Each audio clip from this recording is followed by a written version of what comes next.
I was considering, but then I was thinking also that play and learn should have taken interest onto this child because of his behavior, especially because the teachers have already noticed. Like, you don't need to know for sure that they have this condition if they act like they do. Someone like to rebut or add? I was also kind of thinking that they were with it because Junior was hyperactive and he was disruptive to the teachers and he didn't listen to them, and he was also disruptive at parties. And also the former worker at the daycare center, they had bitter feelings about the daycare center that fired them. So that might be why why they were helping the plaintiff. Very good. Excellent.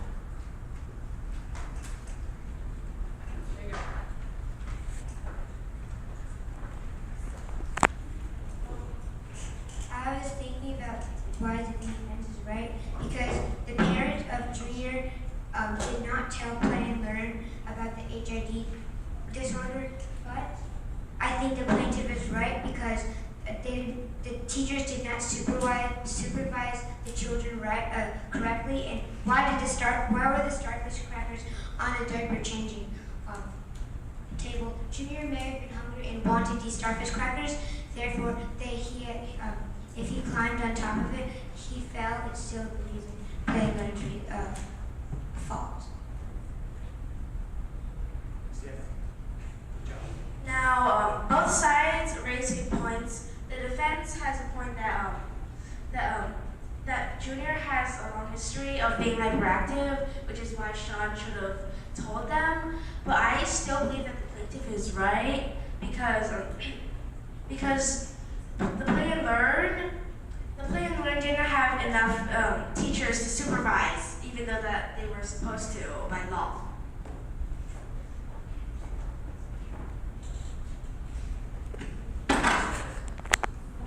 It's my own big feet.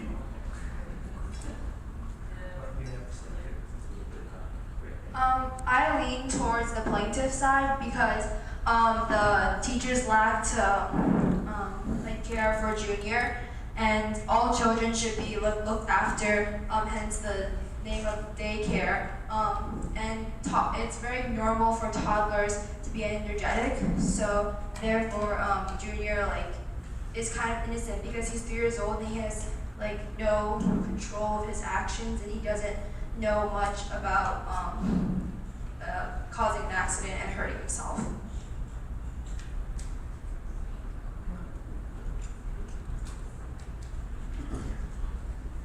I would like to disagree with everyone who was on the plaintiff's side because as a Play and Learn center, their obligation is to take care of a child, and the parent is to tell them that their child has any kinds of actions that need to be watched, and his parent did not do so.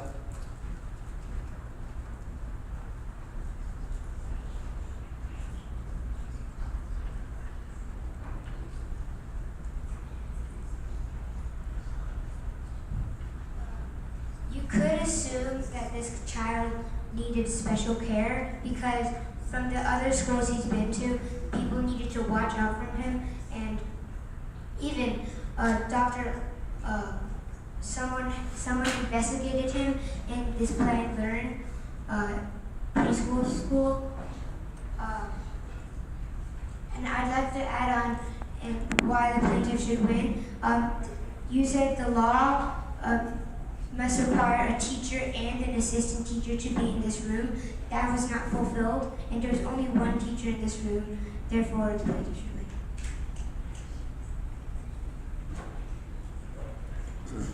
Anna.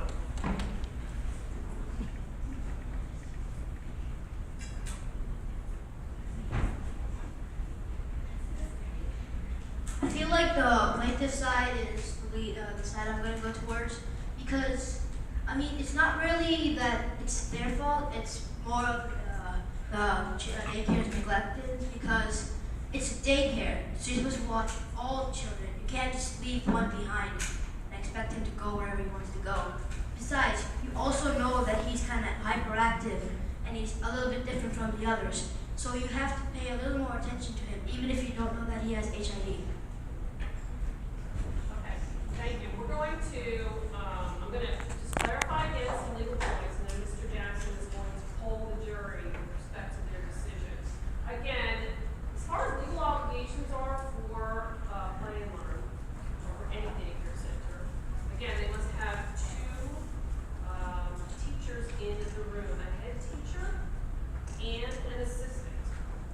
And the only other stipulation, according to the law, with respect to their duty of care, is that the head teacher must have either a bachelor's degree, at least 2 years of college, at least a high school diploma, and 3 years, and experience as a teacher or an assistant teacher in a child development center.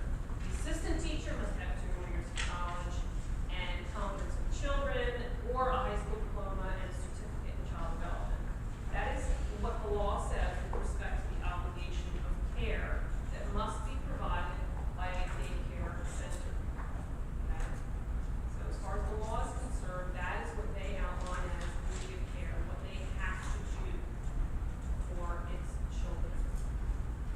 Okay. So now, Jory, your charge is to figure out the damages done, if any. It sounds like a lot of you have sided with the plaintiff, and this is the number that you're grappling with right now. The number is $165,000.